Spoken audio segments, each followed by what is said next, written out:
በስመ አብ ወወልድ ወመንፈስ ቅዱስ አሐዱ አምላክ አሜን። የአባቶቻችን አምላክ የቸርነት ባለቤት ቸሩ እግዚአብሔር ከዚህ ሰዓት ከዚህ ዕለት ያደረሰን ቅዱስ ስሙ የተመሰገነ ይሁን። እንዴት አላችሁ? እንዴት ሰነበታችሁ?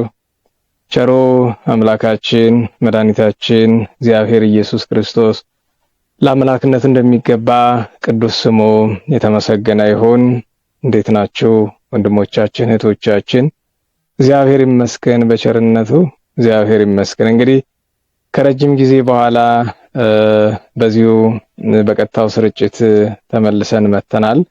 እንደ እግዚአብሔር ፈቃድ እንግዲህ እሱ ባለቤቱ እንደወደደ ዛሬ አንድ አራት ነገሮች ላይ እንነጋገራለን። ዛሬ እንግዲህ የታላቁ ሰማዕት የቅዱስ ፊቅጦር ዓመታዊ የሰማዕትነት በዓሉ ነውና ስለርሱ የምናወሳው ነገር አለን። ዋናው ርዕሳችን ቅዱስ ፊቅጦር ነው የሚሆነው። መቼስ በረከቱን ለመሳተፍ ከመሻት የተነሳ ከሱ በሚቀድም ግን ወራዊ መታሰቢያ ቢሆንም እንኳ የፈጣሪያችን የአምላካችን የመድኃኒታችን የኢየሱስ ክርስቶስ የስቅለት መታሰቢያ በዓል ነውና ጥቂት ነገሮችን መጀመሪያ እናነሳለን።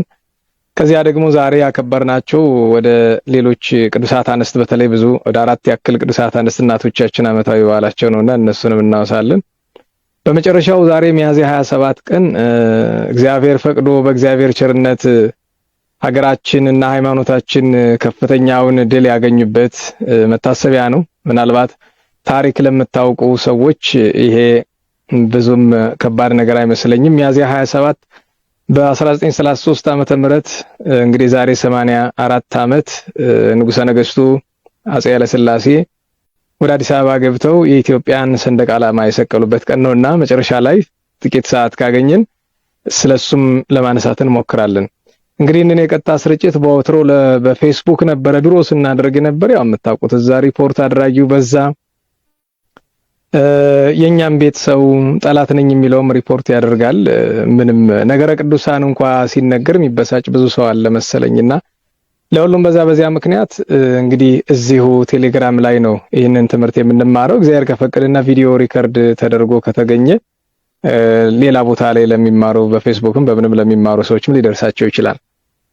እንግዲህ እንደ እግዚአብሔር ፈቃድ የምንጀምረው የአምላካችን የመድኃኒታችን ኢየሱስ ክርስቶስን ቅዱስ ስሙን በማመስገን ነው የሚሆነው። እንግዲህ ዛሬ ሚያዝያ 27 2017 ዓመተ ምህረት ነው።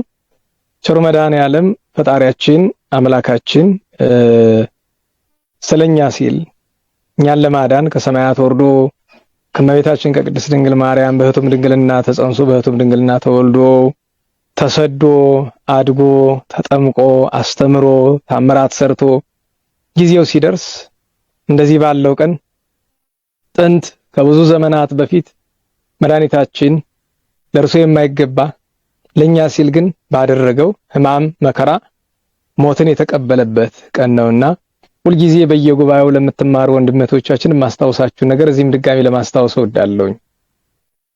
አንድ ክርስቲያን በፈጣሪው ሕማማት ላይ የሚቀልድ መሆን የለበት። በፈጣሪው መከራ ላይ አንድ ክርስቲያን የሚባለው የጌታችን ኢየሱስ ክርስቶስ ሕማሙ ሲገባው ነው። አሁን ያለነው በበዓለ ሃምሳ ነው፣ የትፍስሕት ጊዜ ነው። ያም ሆኖ ግን የፍስሐ ጊዜ ነው ማለት የጌታችን ሕማም እንዘንጋው ማለት አይደለም። ምክንያቱም የትንሣኤው መሰረት ሕማሙ ነው። ጌታችንን ተነሳ ለማለት ሞተ ማለት ይቀድማል። ሞተ ለማለት ሰው ሆነ ማለት ይቀድማል። ስለዚህ የጌታችንን ሰው መሆን ሳንረዳ ሕማሙ ሳንረዳ ትንሣኤው ሊረዳን፣ ትንሣኤውን ሳንረዳ ዳግም ምጽአቱ ሊረዳን አይችልም። ስለዚህ እነዚህን ነገሮች አደራ እንላቸዋለን። ሰማዩን ምድሩን በመሃል እጁ የያዘ እግዚአብሔር ወልድ ጊዜው ሲደርስ ከመቤታችን ከቅድስት ድንግል ማርያም ሰው ሲሆን የእርሱን ትሕትና የመቤታችንን ገናና ክብር ያላወቀ እርሱ ክርስቲያን አይደለም። አሁን በቅርብ ጊዜ ብዙ ምን ሰማው ነገር አለ አይደለም? ስለመቤታችንም ስለ ቅዱሳንም ብዙ ነገር ይባላል። በነገራችሁ ላይ ለመጀመሪያው ጊዜ ምናልባትም ባለፉት 10 ዓመታት ውስጥ በተለይ ኢንተርኔት ከመጣ በኋላ ኢንተርኔት ላይ ሁሉ ሰው ተጠቃሚ ከሆነ በኋላ ለመጀመሪያው ጊዜ ሁሉም ኦርቶዶክሳዊ አስተማሪዎች እኩል የመለሱለት ጉዳይ በቅርብ ጊዜ የተፈጠሩ ነው። እመቤታችን ድንግል ማርያም ላይ አንድ ሰውዬ የማይገባ ነገር ተናገሩ። ለዛ ሁሉም የተማሩ ሰዎች ከመደበኛው ሰባኪ እስከ ጉባኤ መምህራን ድረስ ሁሉም ሰው መልስ ሰጥቷልና ይሄ ያስደስታል። ምክንያቱም ቅድም ነግሬያቸዋለሁ፣ ጌታ ለቁርጥ ፍርድ ይመጣል። ጌታችን ለቁርጥ ፍርድ ሲመጣ ግን ያኔ ምን እንደሚደረግ እንዲገባን መጀመሪያ የጌታን ትንሣኤ መረዳት አለብን። ትንሣኤ ዘጉባኤን ለመረዳት የጌታችን የኢየሱስ ክርስቶስን የመድኃኒታችንን ትንሣኤ መረዳት አለብን። ትንሣኤውን ለመረዳት ሕማሙን ሞቱን መረዳት አለብን። ሕማሙን ሞቱን ለመረዳት ሰው መሆኑን መረዳት አለብን። ሰው መሆኑን ለመረዳት እመቤታችንን መረዳት አለብን። እመቤታችንን ምን እንደሆነች፣ ክብሯ ምን እንደሆነ፣ ገናንነቷ ምስጢሩ ምን እንደሆነ መረዳት አለብን እና አይታችሁ ከሆነ ከመድኃኒታችን ጋር ጠብ ያለባቸው ሰዎች እመቤታችን ጋር ነው የሚጣሉት። ምክንያቱም መገለጫው በቃ እርሷን ላቲ ስብሐት አላመሰግንም ማለት ልጇን አላመሰግንም ማለት ነው። እርሷን አላከብርም ማለት ልጇን አላከብርም ማለት እና በእውነቱ አስደስቶናል። ስለ እመቤታችን ድንግል ማርያም ክብር ሁሉም ሰው ለምን ኢትዮጵያውያንን አነሰም በዛም ክፉም ብንሆን በእመቤታችን ላይ የማይገባ ነገር ሲነገር አንታገስም። ነገር ግን እንዲህ ካልኩ በኋላ ይሄንን መልካም ነገር አድንቄ ግን ወባይቱ ቦዘ አሐይሰከ እንዳለው በቅዱስ ዮሐንስ ራእይ እስከ ሰባቱ አብያተ ክርስቲያናት ለአንዱ ኤጲስቆጶስ ጌታችን በዚህ ነገር አመሰግናለሁ፣ ነገር ግን የምነቅፍብህ ነገር አለኝ እንዳለው ወንድሞቻችን እህቶቻችን፣ በተለይ አገልጋዮች፣ በተለይ አስተማሪዎች የተደረገው ነገር ጥሩ ሆኖ ሳለ ነገር ግን የነገሩን ምንጭ ወይ አልተረዳችሁትም ወይ አውቃችሁ ትታችሁታል ማለት ነው። ማለት ለሰውየው ምላሽ በመስጠት ችግሩን አትፈቱትም። ሰውየው ችግሩ አይደለም። ሰውየው ከችግሩ ተፈናጥቆ የመጣ አንድ ፍንጣቂ ነው። መሰረቱ የሰው አይደለም። የዚህ ችግር የሱ ንግግር ምክንያቱም ይሄ በነገራችሁ ላይ እንዲህ አይነት ሪአክሽን እንደሚመጣ ጠፍቶት አይደለም ሰውየው የተናገረ። ሆን ብሎ አስቦ ተዘጋጅቶ አቅዶ ነው። እዚህ በፊት ስናገር ብዙ ሰው ይቃወመኛል። ይሄ ነገር የታሰበበት ለብዙ 10 ዓመታት የተሰራበት ነው። ሰርተው የሆነ ደረጃ ላይ መድረሳቸውን ሲገምቱ ያወጡታል አደባባይ። ሲያወጡት ታዲያ በተራ ሰው ይሞክሩታል ብሎ ምእመን በሆነ ሰው ወይ በሰባኪ ወይ ዘማሪ ነኝ በሚል ሰው ይሞክሩታል። ከዛ በጣም ሙቀት ሲሰማቸው ደግሞ በጳጳስ ደረጃ ይሞክሩታል። እና አሁንም እኔ ምንም ነገር ሲሰራ እየታየኝ አይደለም። ለሰውየው ምላሽ የተደከመው ድካም ስመለከተው ምንም ለውጥ አያመጣም። እመቤታችንን ካንጀቱ የሚወድ ሰው ምንም ቢሉት አይሰማም። መናፍቅ የፈለገውን ቢል ካንጀቱ የሚወዳት ሰው በተለይ እናቶቻችን፣ አባቶቻችን፣ ኢትዮጵያውያን አብዛኛው ምእመን እመቤታችን ማንም ምንም ቢል ጆሮ አይሰማም። ለምን? ይወዳታል። አንቺ የወለደችሽ እናትሽን ሰው የፈለገ ክፉ ቢናገር ትጠያታለሽ? በክፉ አብረሽ ስሟን ታነሻለሽ? አታነሽ። ለምን? እናት ነች። እናትነቷን ካመነች እመቤታችን ድንግል ማርያምን እናትነቷን ያመነ ማንም ምንም ቢል ጆሮ አያዳምጥም፣ ልቡ አይቀበለው። ለክብሯ የሚነገር ነገር ብቻ ነው የሚቀበለው ልቡ። እና እንደኔ ጥሩ ነው እያለ ለውጥ የማያመጣ ድካም ነው እየተደከመ ያለ። አንዱ ሰውዬ ላይ የተደከመውን ድካም ስመለከተው መሰረቱን ካለመረዳት ወይ ሆን ብሎ መሰረቱን ላለመንካት ከማሰብ ይመስላል።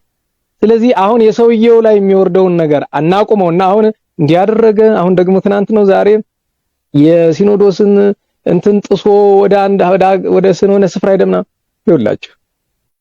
አንድ ክርስቲያን ኢቨንት ላይ የሆነ ጉዳይ ላይ የሚያተኩርበት ጊዜ ሊኖረው ይችላል። ነገር ግን ያ ጉዳይ ድንገተኛ ከሆነ ብቻ ነው ጉዳዩ ላይ ማተኮር ያለበት። ድንገተኛ ከሆነ ነው። ታስቦበት የተሰራ ከሆነ ከመሰረቱ ነው መውረድ ያለበት። እና አሁንም ከዚህ አየር ላይ ኢንተርኔት ላይ ካለው ጉዳይ ይልቅ መሬት ላይ ምን እየተሰራ እንደሆነ ብታውቁ ጥሩ ነው። ገና የከፋው ነገር እየመጣ ነው። በተሐድሶ ጉዳይ እኔ አውቀን ራሳችንን ካላደነቆር ነው በቀር በተሐድሶ ጉዳይ ገና የከፋው ነገር አለ። ገና እንደማይበለችን ቤተክርስቲያን ሊንጥ መሰረቱን በሙሉ ምስርት አድርጎ ይዟል። ከዚህ በላይ አልሄድም። ለምን ቢባል እኛ ቤት ውስጥ ያለው ጥላቻ ዳር ስለሌለው ምንም ሀቅ ብናገር የሚጠላኝ ሰው ቁጥር በጣም ብዙ ስለሆነ መናገሩ ለኔም ለእናንተም አይጠቅምም እንጂ ከዚህ በላይ ዝርዝር ይዤ ልነግራችሁ እችላለሁ። ከላይ እስከ ታች ያለውን አንድ በአንድ ዝርዝሩ ልነግራችሁ እችላለሁ። በተሐድሶ እንቅስቃሴ ምን እንዳለ እና ካለው አደጋ አንፃር የዚህ ሰውዬ ንግግር በጣም ኢምንት ናት። ምንም ቦታ የሌላት ተራ ነገር ናት እና አደጋውን ወይ አልተረዳንም ወይ ደግሞ መረዳት አልፈለግንም ወይ አውቀን የፈቀደው ይምጣ ብለን ትተነዋል ማለት ነው። ስለዚህ አደራ የምለው ነገር አሁንም በተሐድሶዎች ጉዳይ ላይ እባካችሁ በተለይ እኔ ጥቆማ ስጠን ካላችሁኝ እስኪ ደፍሬ ቀለል ያለውን አንዱን ልስጣችሁ። ከተሐድሶ ተመለስን ያሉ ወንድም እህቶቻችን አሉ። እርግጠኛው ነኝ የምነግራቸው ማውቀውን ስለማቅ ነው። ብዙዎቹ አልተመለሱም። ተመልሰው አይደለም ስራ ይዘው ነው የመጡት። ከዚህ በላይ መሄድ አልችልም። አንድ ፍንጭ ቢያንስ ይሄንን መያዝ ትችላላችሁ። ብዙ ተመለስን ያሉት ተመልሰው አይደለም። ሁሉንም ላይሆን ይችላል። ነገር ግን አንደኛ የተመለሱበት መንገድ ጤነኛ አይደለም። ቤተክርስቲያን እንዲያለ አስተምረው የላትም። አንድ ሰው ከምንፍቅና ሲመለስ እንደዚህ አይደለም። በስርዓቱ የተመለሰ አንድም ሰው አላቅም። ከፕሮቴስታንትም ሆነ ከተሐድሶ እንቅስቃሴ ከዚህ መድረክ ላይ አገልጋይ ኑሮ የወጣ ዘማሪውን ሰባኪውን የወጣ በስርዓቱ ተመልሶ የመጣ አንድ ሰው አላቅም። እንዴት እንደተመለሱ ብዙዎቹን ስለምናቅ ማለት ነው። ስለዚህ አንደኛው ትልቁ ጉዳት ነው። እነዚህን ወንድሞች እነዚህን እህቶች የመለስንበት መንገድ ነገ እንዴት ዋጋ እንደሚያስከፍለን ታያላችሁ። እችን አንዷን ብቻ ነው የተናገርኩት። ሌላ ከዚህ የከፋም አለ። ስለዚህ አደራ እምላችሁ እኔ አንድ ተራ ሰው ነኝ። ዝም ልበል ብዬ ነበረ እንደው የሰማዕቱን የቅዱስ ፊቅጦርን ክብር ለመናገር ስመጣ ስለ ፈጣሪው ስለ አምላካችን እንዴት ሳልናገር እቀራለሁ፣ ስለ መድኃኒታችን ስናገር ደግሞ እንዴት ስለ እመቤታችን ሳልናገር እቀራለሁ በሚል ነው የመጣ እንጂ ልነግራችሁ ስራዬ ብዬ መጥቼ አይደለም። ስለዚህ አሁንም በተሐድሶ እንቅስቃሴ መስራት ቤተክርስቲያን በመናፍቃን እንዳትወረስ ትፈልጋላችሁ። ከመሰረቱ ስሩ። አሁን ዝክረ ኒቅያ ተብሎ ስለተካሄደው ጉባኤ ምንም ማለት አልፈልግም፣ ግን ገና ሳይደረግ ምን ሲደረግ እንደነበረ ጉባኤ እየተካሄደ ከጀርባ ምን እንደነበረ ምናምን ብዙ ነገር አለ። ተውት። ዝም ነው የሚሻለኝ። ዝም ልበል እስቲ በዚህ ጉዳይ ላይ ምንም አልበል። ምክንያቱም መጀመሪያ ያለፈው ሳምንት ሳስተምር ጉባኤ ላይ የነበራችሁ ልጆች ሪከርደር አጥፍቼ የተናገርኩት ነገር ያ ነው ከባዱ ነገር። ሪከርድ ያጠፋውበት ምክንያት ምን እንደሆነ ታውቃላችሁ? አንዳንድ ጊዜ መኖርም ያቅታል። ሰው ጥላቻ ከመብዛቱ የተነሳ ከላይ እስከታች ለዛ ነው በቃ ይገባቸዋል ብዬ ለማስባቸው ለጥቂት ሰዎች ሪከርደር አጥፍቼ አላቅም። እኔ አልፎ ካልሆነ እንደዛ አድርጌ እስከመናገር ደርሻለሁ። ቤተክርስቲያን ላይ ያለውን አደጋ ብናገር አብዝቶ የሚጠላኝ አብዝቶ የሚሳደበው ሰው ለቤተክርስቲያን አስባለሁ የሚለው ሰው ባዩ ማለት ነው። ወደ ጉዳያችን እንመለስና የጌታ ዳግም ምጽአት እንዲገባን ትንሳኤው እንዲገባን ሕማሙ ሞቱ እንዲገባን ሰው መሆኑ ሊገባን ይገባል። ሰው መሆኑ እንዲገባን የእግዝእትነ ማርያም ክብር ሊገባን ይገባል ነው። እግዝእትነ ማርያም ወላዲተ አምላክ ግሩማን መላእክት ቀና ብሎ ሊያዩት የሚንቀጠቀጡላትን የአምላክ እናትን ደፍሮ የሚናገር ሰው ዓላማው ምን እንደሆነ መረዳት አያቅትም። እግዝእትነ ማርያምን ክብሯን እኮ ሱራፌል ኪሩቤል መናገር አይቻላቸውም። የሱራፌል የኪሩቤል አንደበት ክብሯን ለመናገር መጠን የለውም፣ አይመጥንም። እንኳን የኛ የቆሻሾቹ ማለት ነው ለማመስገን እንኳን ክብሯን ለመናገር እንኳን ማለት ነው። እና ስለዚህ ትልቁ ነገር የእግዝእትነ ማርያም የድንግል ማርያም የእመቤታችን የወላዲተ አምላክን ክብሯን ገናንነቷን እኛ በተለይ በኦርቶዶክሳዊነት በፈለገው ኃጢአት እንኖር የኢትዮጵያ ኦርቶዶክስ ተዋሕዶ ቤተክርስቲያን አማኝ ግን የእመቤታችንን ክብር ጥቂትም ቢሆን ይረዳል። ከማንም ምንም ቅራቅንቦ አይሰማም። ስለ ክብሯ በፍቅር የሚናገሩ የጉባኤ መምህራን መደበኛ ሰባኪዎችም አሉ፣ በፍቅር የሚናገሩ እነሱን ነው ማዳመጥ። በቃ እመቤታችን ሌላው ሲል አልፈህም መሄድ እኮ ነው። እኔ በመጀመሪያ ደረጃ በነገራችሁ ላይ ወንድም እህቶቻችን አስባችሁታል? እንደ አስተማሪዎች እሺ መልስ ለመስጠት ሙሉን ማዳመጥ ይኖርባቸዋል። እናንተ መደበኛ ኢንተርኔቱን ያጠለቀለቃችሁት እዚህ የሚያኛ ጉባኤ አባላትም የሌሎችን ቦታ እንደ ቁጭ ብላችሁ እመቤታችን ድንግል ማርያም ለአዲስ ስራ ስትሰደብ ድቅፍፍ ሳይላችሁ ማዳመጡ የጤና ነው? መድኃኒታችን ላይ እመቤታችን ላይ ቅዱሳን ላይ የማይገባ ነገር ሲነገር ዝም ብላችሁ የምታዳምጡት የጤና ነው? እንዴት ሰው ምን ሊያረግላችሁ ነው ተቀምጣችሁ ቅዱሳን ሲሰደቡ የምትሰሙት? ምን ሊያረግላችሁ ነው? ስራዬ ብላችሁ ደግሞ እኮ አንዱን ቪዲዮ 40 ጊዜ የሚያው አለ። እመቤታችን እንዲህ ትባላለች እንዲህ አትባል ምናምን ያለውን ቪዲዮ እርግጠኛ ነኝ አንድ ጊዜ ብቻ አይደለም 10 20 ጊዜ ያያችሁት የላችሁ? ምን ሊያደርግላችሁ ነው ከፍታችሁ የምታዩት? ይቀፋል እኮ። እንዴት ሰው መጸዳጃ ቤት ውስጥ እግሩን ደጋግሞ ይነክራል? ሳያውቀው አንድ ጊዜ ቆሻሻ ላይ እግርህን ነከርከው፣ እዛ ደጋግመህ እንደገና ትነክረዋለህ። ከዛ ይከፋ እኮ ነው። እና በእውነቱ አይምሯችንን ብናሰራው ጥሩ ነበር። መንፈሳዊ አይምሯችን ቢሰራ ጥሩ ነበር። ለአምላክ እናት ለወላዲተ አምላክ ለድንግል ማርያም ቤዛዊት መባል ብቻ አይደለም፣ ብዙ ነገር ይገባታል። ከፈጣሪነት በቀር እመቤታችን ሁሉም መንፈሳዊ ክብር አላት። ምልዕተ ጸጋ የሚለው ቃል እኮ ይበቃል። በቃ እመቤታችን መድኃኒት ናት፣ ቤዛ ናት፣ ረድኤት ናት፣ ፍቅር ናት፣ አምባ ናት፣ መጸጊያ ናት። እግዚአብሔር በባህሪው ገንዘብ ካደረገው ነገር በጸጋ ያልሰጣት ፈጣሪነትን ብቻ ነው። ፈጣሪነት እግዚአብሔር ለማን እንጂ አምላክነትን እንኳን በጸጋ እኮ እንኳን ለአምላክናት ለእመቤታችን ለቅዱሳን ሰጥቷቸዋል እኮ። እና ክብር ምስጋና ለሷ ይሁን። ፍቅሯ በረከቷ ረድኤቷ ይደርብን። የመድኃኒታችንን ነገር ደግሞ ጥቂት እንበል። መድኃኒታችን ክርስቶስ አጸደ ግፍን ሲያልፍ ከእናቱ ከድንግል ማርያም ማህፀን ሰው ከሆነባት ሰዓት ጀምሮ ሞትን ድል አድርጎ እስከተነሳባት ድረስ አባቶቻችን ሲያስተምሩ 33 ዓመት ከ3 ወር በአጠቃላይ የጌታ የሕማማት ጊዜ ነው የሚባሉ። ጌታ ከጽንሰቱ እስከ ትንሣኤው ድረስ ያለው ጊዜ በሙሉ ጊዜ ሕማማት ተብሎ እንደሚጠቀስ ታውቃላችሁ። በአይሁድ ከተያዘበት ጊዜ ብቻ አይደለም። ጌታችን ሕማማቱ ሰው መሆኑ ጭምር ነው። በእውነቱ ራሱን የዚያን ያክል ለኛ ሲል ዝቅ ስላደረገ ማለት ነው። እግዚአብሔር ሲሆን እሱ ሰማይ ምድሩን በመሃል እጅ የያዘ ሲሆን ከሱ በላይ ማንም የሌለ ከአብ ከመንፈስ ቅዱስ ጋር በአንድነት በሶስትነት የሚሰለስ የሚቀደስ ዓለምን ፈጥሮ የሚገዛ የምህረትም የፍርድም ጌታ የእርሱን ሕማማት ለመረዳት እግዚአብሔር እንለምነው። ጌታ ሆይ ፍቅርህን አስረዳኝ። ጌታዬ ሆይ ፈጣሪ ሕማማትህን አስረዳኝ። ጥቂት የእንባ ዘለላ፣ ጥቂት ከልብ ሕማምህን አስቦ ማዘን፣ ጥቂት ሕማምህን አስቦ አመፀኛ ከመሆን ለመዳን፣ ኃጢአት ከመስራት ለመዳን፣ የጸጸት ልቦናን ገንዘብ ለማድረግ፣ ለወገን ለመራራት፣ ለሃይማኖት ለመቆርቆር ያንተ ፍቅር ያንተን ሕማም መረዳት ያስፈልጋልና ጌታዬ ይህን ስጠኝ ብሎ መለመን ያስፈልጋል። ከሕማሙ ከሞቱ ከትንሣኤው ከርገቱ ከዳግም ምጽአቱ በረከት ያሳትፈን። ቸሩ መድኃኔዓለም ይማረን። ሰሞኑን በተነሳው ውዝግብ ውስጥ ብዙ ሰው ያልተመለከተው መናፍቃኑ አሽልከው ካስገቡት ነገሮች መካከል አንደኛው ቅዱሳንን መሳደብ ነው። ቅዱሳንን ሲሳደቡ ሰምቻለሁኝ። ክብር ምስጋና ለእነርሱ ይሁንና ለቅዱሳን ይኸውላችሁ ቅዱሳንን የማያከብር ሰው እመቤታችን የማያከብር መድኃኔዓለም ክርስቶስ እግዚአብሔርን ማክበር አይችልም። መሰረቱ እነሱ ናቸው። ባለቤቱ ምን አለ? ዘኪያክሙ ተወክፈ ኪያየ ተወክፈ፣ እናንተን የተቀበለ እኔን ተቀበለ። ወዘኪያየ ተወክፈ ተወክፎ ለዘፈነወኒ፣ እኔን የተቀበለ የላከኝን ተቀብሏል አለ። ቅዱሳንን ማክበር ሃይማኖታዊ ግዴታ ነው። አክብረናቸው ልንጨምርላቸው ይመስላችኋል? ዛሬ ቅዱስ ፊቅጦርን አክብረን ልንጨምርለት ይመስላችኋል? ልንጨምርነት ነው ወይ? አይደለም። እኛ እንድንከብር ነው። እኛ ጸጋውን ክብሩ እንድንወርስ ነው ወገኖቼ።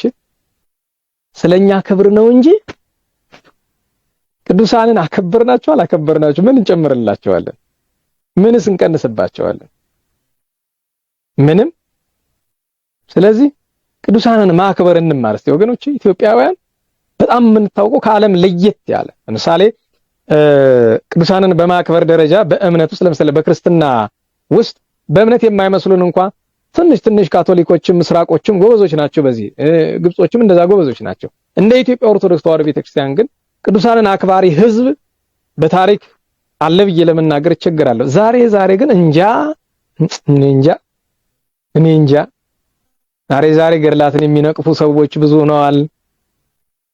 ብዙ ናቸው። በቃ በስጋዊ በደማዊ ጭንቅላት እየተመራመሩ ከዚህ ገድል ላይ ይሄ ስህተት ነው ከዚህ ገድል ላይ ባለፈው እንኳን እገሌ ያለልም በትልቅ ደረጃ ያሉ ሰው የታተሙ ገድላትን ሲነቅፉ ስመለከት አረ በሞት የመጀመሪያ አንበቧቸው እንደ በሞቴ ያንን የተናገሩት ትልቅ አባት በጵጵስና ደረጃ ያሉ አባት እባክዎ እንደው ልጋብዞት ይቅር በጣም ሊቅ ነው ታውቃለህ በሁሉ ነገር የትልቅ ሰው ነው ታውቃለሁኝ እኔ አንድ ተራ ውዳቂ ሰው ነኝ ግን እንደ በሞቴ በህትመት ደረጃ ያሉ በመቶ የሚቆጠሩ ገድላትን መጀመሪያ እንደው ቢያነቡልን ጥሩ ነበር አንደኛ ነገር ሁለተኛ ነገር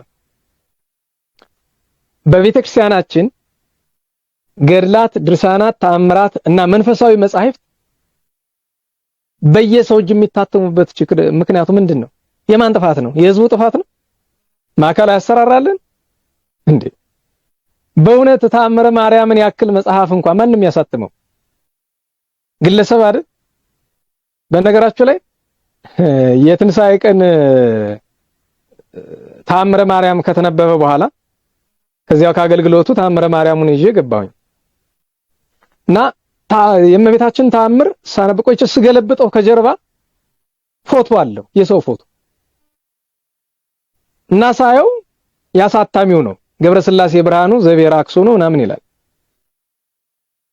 የሚገርማችሁ የሱ ፎቶ የሚገርመው ነገር ከጫፍ የሚገርመው ነገር ያውም ከተአምሩ ጀርባ ቀደን እንኳን እንዳንጥለው ከተአምሩ ጀርባ ከማውጫው ላይ ተለጥፎ ግጥግጥ ብሎ እንደ የእመቤታችን ስዕል በትንሹ ነው ያለች የሰውየው ስዕል ግን በትልቁ ከጠርዝ ሞልቷል በሱ ስገረም ቀጥሎ ምን እንዳለ ታውቃላችሁ የሙሉ ቤተሰቡ ፎቶ የሴት ልጆቹ ፎቶ ተአምረ ማርያም ላይ ሴት ልጆቹ ሱሪ ለብሰው አስቡት ሴት ልጆቹን ሱሪ ያለብሶ ፎቶ አንስቶ ተአምረ ማርያም ላይ አትሞታል የዚህ ጥፋት የማን እኔ በሰውየው አልፈርድም ነጋዴ ነው ሸቃጭ ነው ገንዘብ እስካገኘለትና ዝና እስካገኘለት ድረስ ምን ጨነቀው እሱ የሚፈልገው ገንዘብ ነው አይደል አግኝቶበታል እሱ ብቻ አይደለም ሌሎች መጻሕፍትም አሉ መጽሐፈ ቅዳሴ ራሱ አሉት የሚገርማችሁ ነገር የቅዳሴ መጽሐፍ ታቦት ላይ አስቀምጠን የምንቀድስበት ቅዳሴ ከጀርባው ሱሪ የለበሰ ሴት ፎቶ አለ ተአምረ ማርያም ከጀርባው ሱሪ የለበሰ ሴት ፎቶ አለው ይሄ ማን ነው ጥፋት ሊቃውንተ ቤተክርስቲያን ይንገሩኝ እስኪ ሊቃውንት ጉባኤ ይሄ ማን ነው ጥፋት የሰውየው ነው ያቶ ገብረስላሴ ብርሃኑ ነው የኔ ነው የማን ነው ጥፋት ቤተክርስቲያን ቢያንስ እንኳን እንዲው ሌላው በራሪ መጽሐፍት እሺ ይሁን ቢያንስ የቤተክርስቲያን ንብረት የሆኑ ተአምር ይሄ ሁሉ ጠላት የሚዘምትበት የእመቤታችን ተአምረ ማርያም እጅግ የተወደደ መጽሐፍ ሕይወት መድኃኒት በረከት የሆነ መጽሐፍ ቢያንስ ይሄንን እንኳን በማዕከላዊነት ደረጃ ምን አለ ጠቅላይ ቤተ ክህነትና ትንሳኤ ማሳተሚያ አሳትሙ ለቤተክርስቲያኖች ቢሰጥ በነገራችሁ ላይ ብታሳትሙት ለማግኘት ችግር ነው እኮ መጽሐፍ ቅዱስ የግዕዝ አሳተማችሁ አይደል እስኪ የግዕዝ መጽሐፍ ቅዱስ ከስንት ሊቃውንት ቤት ገብቷል 300 ብርና 400 ብር የሚሸጥ መጽሐፍ ለነጋዴ አሽሉካችሁ ሰጣችሁ 3000 እና 4000 ብር አይደል የሚሸጠው አሁን ዛሬ መጥቶና አንድ የጉባኤ መምህር እባክህ የግዕዝ መጽሐፍ ቅዱስ ግዛልኝ አሉኝ ስንት ቁጥር ነው የሚፈልጉ ብዬስላችሁ አይ ብዙ ነው ብዙ ተማሪ ስለሚፈልገው አንድ 30 ባገኝ ብለው አሉኝ አባታችን አላገኝም 30 ያንን ለመግዛት 90,000 ብር ያስፈልገናል 30 መጽሐፍ ለመግዛት 90,000 ብር እንደውነቱ ግን እኮ 30 ለመግዛት 9,000 ብር ነበር የሚያስፈልገን እንደ ገበያ ዋጋ ቢሆን እና መጽሐፍ ቅዱስ ማህበር እንኳን ስፖንሰር አድርጎ ላሳተመው የግዕዝ መጽሐፍ ቅዱስ ለነጋዴ ሰጣችሁት ይሄ ነጋዴ መጫወቻው ነው 3,000 ብር 4,000 ብር 5,000 ብር እስከ 6,000 ብር እኮ ይሉናል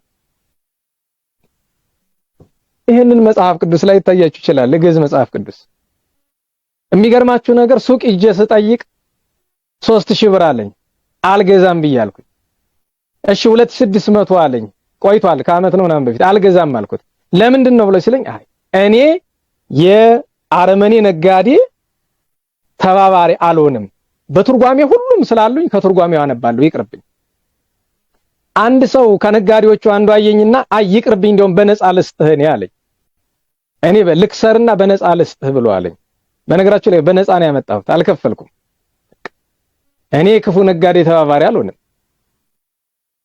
ምን ለማለት ነው በቅዱሳት መጻሕፍት ጉዳይ ላይ በዚህ መጻሕፍቱ ይታረሙ የሚል አስተያየት ይመጣል ምኑ ነው የሚታረም በመጀመሪያ ደረጃ እኮ ይታረሙ ለማለት ሁሉን መርምሮ አይቶ ያውም በጾም በጸሎት ቅዱሳት መጻሕፍት የሚመረመሩ በጾም በጸሎት ነው በጾም በጸሎቱ ነው አይቶ ምንም የሚታረም ነገር እንኳን ቢገኝ እግዚአብሔር ተጠይቆ ጌታ ሆይ እንዴት እናድርግ ተብሎ በፍርሃ እግዚአብሔር ነው። እዚህ ገድል ላይ እንደዚህ የሚላለ እዚህ እንደዛ የሚባል ነገር የለም። እና በሞቴ ችግሩን የፈጠርነው እኛ ሆነን ሳለ ከተአምረ ማርያምና ከቅዳሴ በላይ ዕለት ዕለት አገልግሎት የምንጠቀምበት መስ ይሄንን እንኳን ግለሰብ እንዲጫወትበት ፈቅደ ከዛ በላይ ሆነን ደግሞ እንዲሆነ ለማን ነው ስሞታ የምናቀርበው? ለማን እንደው በሞቴ ነገሩኝ ሲል ለማን ነው ስሞታ የምናቀርበው? እኮ ግራ ነው የሚገባኝ። አንተው ላጠፋው ነገር ለማን ነው ስሞታ የምታቀርበው? እና አሁንም ቢሆን እባካችሁ የቅዱሳን ገድላትን እባካችሁ በደማዊ ጭንቅላት አንመርምራቸው፣ በመንፈሳዊ አይምሮ እንመልከታቸው። ታምረ ማርያምን በመንፈሳዊ አይምሮ እንመልከተው። ምንም የሚታረም ነገር የለም። ምናልባት የምትሉት አንዳንድ በስርዓት የገቡ ነገሮች እንዴት ይውጡ? እሱ ችግር የለውም። ማን እንዳስገባቸው እናውቃቸዋለን እኮ። እንዴት እንደሚወጡ እንኳን ሊቃውንትኛ ተራዎቹ እናውቃቸዋለን እኮ። ችግር የለውም። ያ ግን ታምረ ማርያምን ችግር አለበት ተብሎ ግን ሊያስነቅፈው የሚችል ነገር አይደለም። ልክ አንድ ሰው ከልብሱ ላይ ከላይ የተቀመጠች የሆነች ቅጠል ወይም ራፊ ቁራጭ ጨርቅ ነገር ትኖር ያችን እንደማንሳት ነው። በዚያ ምክንያት እኔ ሙሉ አካሌ ይነቀፋል እንዴ? የለበስኩት ልብስ ሁሉ ይነቀፋል እንዴ? አይነቀፍም። ታምረ ማርያም ችግር አለበት ይባላል? የለበትም ምንም ችግር። እነዚያ ነገሮች የገቡትም የገቡ ለምንድን ነው ቢባል ባለቤት አልባ ስላደረግነው መጽሐፉን የሚመለከተው አካል ስላለያዘው ነው። እና አሁንም አደራ የምለው ለወደፊቱ ገድላት፣ ድርሳናት፣ ተአምራት በሊቃውንት ጉባኤ የሚለፉ ሲባል አደራ የምላችሁ ነገር አንደኛ የሚያዩት ሰዎች ሃይማኖታቸው የቀና መሆን አለባቸው። ለምን የትም ስፍራ ታድሶ መናፍቃን የሌሉበት ስፍራ እኔ በዚህ ዘመን አላውቅም። ከላይ እስከታች በየትኛውም ስፍራ አሉ። ከማስረጃ ጋር እነግራቸዋለሁ። የትም ስፍራ ስላሉ እኔ ሊቃውንት ጉባኤ መርምሮ አወጣው ስለተባለ ብቻ ለመቀበል እንቸገራለን። እነማን ናቸው ያዩት ማለት ሚለውንም መተማመን ቸግሮናል። ከውስጣችን ከማንም ሰው ውስጥ ምን እንዳለ እናውቃለን ብዬ ነው። አንዳንድ ሰዎች ሲኖዶስ እንዲህ ስላለ ተቀበል፣ ሊቃውንት ጉባኤ እንዲህ ስላለ ነው። እነማን ናቸው ነው? ለምን ጳጳስም ሆነ መናፍቅ አለ አይደል? የትኛው መናፍቁ ነው ወይስ ንጹሑ ጳጳስ ነው የተናገረው? አስረዱን መጀመሪያ። ከሊቃውንት ጉባኤ ውስጥም ቢሆን ማን ምንድነው የምታውቁት ታውቃላችሁ።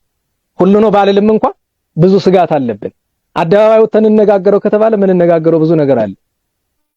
ስለዚህ ቅዱሳት መጻሕፍት በማዕከላዊነት ይውጡ ትልቅ ነገር ነው፣ የተገባ ነገር ነው።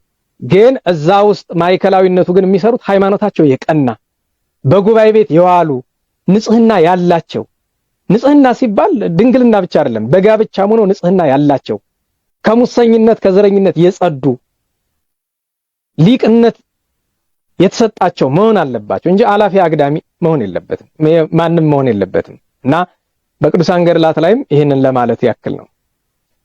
ወደ ማጠቃለያችን እንምጣ። እሱም ስለ ቅዱስ ፊቅጦር መነጋገር ነው። የቅዱስ ፊቅጦርን ገድል ሁለት ገድል አለው ቅዱስ ፊቅጦር፣ አጭሩና ረጅሙ። አጭሩ በመጠን የተዘጋጀች ብራና አለች፣ ከሷ ተቀድቶ የታተመ አለ። ረጅሙ አለ፣ ከሱ ተቀድቶ የታተመ እንደዚሁ ከብራና ተቀድቶ የታተመ ሁለት ገድል ነው ገበያ ላይ የሚገኝ። በብራናም ያለ እኔም ማውቀው ሁለት አይነት ገድል ነው። ሁለት አይነት ማለት ግን አጭርና ረጅም ነው እንጂ ልዩነት ያለው ማለት አይደለም። አጭሩና ረጅሙ ገድል ይባላል። አጭሩ በአጭር የተጻፈ ነው። እንግዲህ በጣም አጭር የሚባለው ስንክሳር ላይ ያለው ሐሳብ ነው እና ገድለ ሰማዕታት ላይ ያለው እሱ አጭር ነው። ቀጥሎ ያለው አጭሩ ገድል ነው። በሶስተኛ ደግሞ ረጅሙ ገድል አለ፣ የተሟላ ነገር የያዘው ማለት። የቅዱስ ፊቅጦርን በገድሉ የተጻፈውን ገድል በሙሉ እዚህ ለመተረክ ሰዓትና ጊዜ አይበቃንም። ስለዚህ የሚሻለን ነገር ምንድነው? ከቅዱስ ፊቅጦሩ ሕይወት ውስጥ ምን እንማር? ከኛ ዘመን አንጻር ይሄ ታላቅ ቅዱስ ከሰማዕታት መካከል ገናና የሚባሉ እግዚአብሔር የመረጣቸው አንድ ሰባት ያክላሉ የተለዩም የሚባሉ ከቅዱስ ጊዮርጊስ ጀምሮ ለአለቅነት እግዚአብሔር የመረጣቸው ከፍተኛ ክብር እግዚአብሔር የሰጣቸው እነሱም ከፍተኛውን ገድል የተጋደሉ እግዚአብሔርም ከፍተኛውን ክብር የሰጣቸው ሰማዕታት አሉ። ከነሱ አንዱ ቅዱስ ፊቅጦር ነው። የዚህን ቅዱስ ታሪክ ለመተረክ ጊዜ አይበቃንም። ግን ከዚህ ቅዱስ ሰማዕት ከፊቅጦር ሕይወት ውስጥ ምን እንማር፣ ከሱ ገድል ውስጥ ምን እንማር የሚለውን 1 2 3 4 ብዬ ከፋፍዬ ባጭር እንመልከት። የመጀመሪያ የሚጀምረው ነገር ቅዱስ ፊቅጦር የተወለደ ከአረመኔ አባትና ከክርስቲያን እናት ነው። አባቱ አረመኔ ነው፣ እናቱ ክርስቲያን ናት። አባቱ ርማኖስ እናቱ ማረታ ይባላሉ። ሀገሩ አንጾኪያ ነው፣ ሶሪያ። አሁን እንኳን አንጾኪያ ቱርክ ውስጥ ነው ያለችው። እዚህ ላይ እንድናየው ያስፈልገኝ ነገር እናቱ ቅድስት ማረታ 30 ዓመት ሙሉ ልጅ አልነበራት። ድፍን 30 ዓመት ልጅ አልነበራት። ልክ እንደ ገብረ መንፈስ ቅዱስ አባታችን ወላጆች ማለት ነው። ታዝን ትጸልይ ነበር። በጸሎቷ ውስጥ ሁል ጊዜ ከመቤታችን ስዕል ፊት ወድቃ እንዲህ ትላለች፣ እመቤቴ የሚያገለግልሽ ልጅ ስጭኝ፣ ልጅሽን የሚያገለግል ልጅ ስጭኝ። በማህፀኔ የሚፈጠረው ልጅ ፈጣሪዬን ያንቺን ልጅ አንቺንም የሚበድል ከሆነ ግን ማህፀንን ዝጊ እያለች 30 ዓመት ሙሉ ታገሰች፣ ለመነች። በ30ኛ ዓመቱ ሄዳ ከመቤታችን ስዕል አድኖ ወድቃ አልቅሳ ቀና ልጅ ስጭኝ እመቤት የሚያገለግልሽ ብላ ቀና ስትል ስዕሊቱ ዘንበል ብላ እሺ ስትላት አየች። የእመቤታችን ስዕል አድኖ ዘንበል ብላ እሺ አለቻት። ይህንን አይታ ደንግጣ ስትንቀጠቀጥ ድምፅ አሰማቻት እመቤታችን ከስዕሏ፣ አይዞሽ የለመንሽኝን ሰምቻለሁ፣ ልጄን ለምኜልሻለሁ፣ መድኃኔዓለም ልጄን ለምኜልሻለሁ፣ የሚሰጥሽን ልጅ ስሙን እንዳትቀይረው ፊቅጦር በይው አለች። ፊቅጦር በይው ትርጉሙ ምንድነው ካሉሽ፣ እግዚአብሔር ሐዘኔን አራቀልኝ፣ አሰሰለ እግዚአብሔር ሐዘኔ ብለሽ ተርጉሚላቸው። ፊቅጦር ማለት እግዚአብሔር ሐዘኔን አራቀልኝ፣ አንድም የተወደደ ያማረ ማለት ነው። ትሄድና ቅድስት ማረታ የእመቤታችን ስዕል አድኖ ታስላለች። ግን ስዕል አድኖ ብዙ ንግግር አስነሳ በአካባቢው። ለምን ቢባል እመቤታችን ያሳለችበት ነገር ያልተለመደ ነው። ያውም አንገቷ እሺ ልትላት ዘንበል እንዳለች አድርጋ ነው የሳለቻት። እንደዛ ሆነ። እመቤታችን የምትሳለበት መደበኛ አሳሳል አለ። ነገር ግን አንዳንድ ቦታ ላይ ያንን ለማመልከት ሲባል እንደዚህ ያለ ነገር ይሳላል። እና የመጀመሪያው ትልቁ ትምህርት ቅድስት ማረታ አረመኔ ባልኖሯት፣ እዚህ ላይ እንድትወስዱት የሚያስፈልገው ነገር አረመኔ የማያምን ሰው ማግባት ስተት ነው። ያን ጊዜ ግን የዘመን አጸባ ነው። በነገራችሁ ላይ ባሏ ስታገባው ማያምን አልነበረም፣ ክርስቲያን የነበረው ባሏ ህርማኖስ አረመኔ የሆነው ከዲዮቅልጥያኖስ ጋር ጓደኛ ሆኖ ነው። ዘመኑ 3ኛው መቶ ክፍለ ዘመን ሁለተኛው አጋማሽ ላይ ስለሆነ ማለት ነው። እና ባሏ ከካደ በኋላ ክርስቶስን ከካደ በኋላ የኖሮችውን ልጅ አሳድጎ ልጅን ሰርቶ ቀጥቶ አሳድጎ እንዲህ ያለ የተቀደሰ ልጅ ለማፍራት መጀመሪያ የተቀደሰ ሕይወት ያስፈልጋል። ዛሬ ነፍሱን ይማርና ወደ ስህተት የገባው ያ ብዙ መጻሕፍት የጻፈው ወንድማችን በቤተ መንግስቱ አካባቢ ያለው ወንድማችን አንድ ጥሩ ንግግር ነበረችው።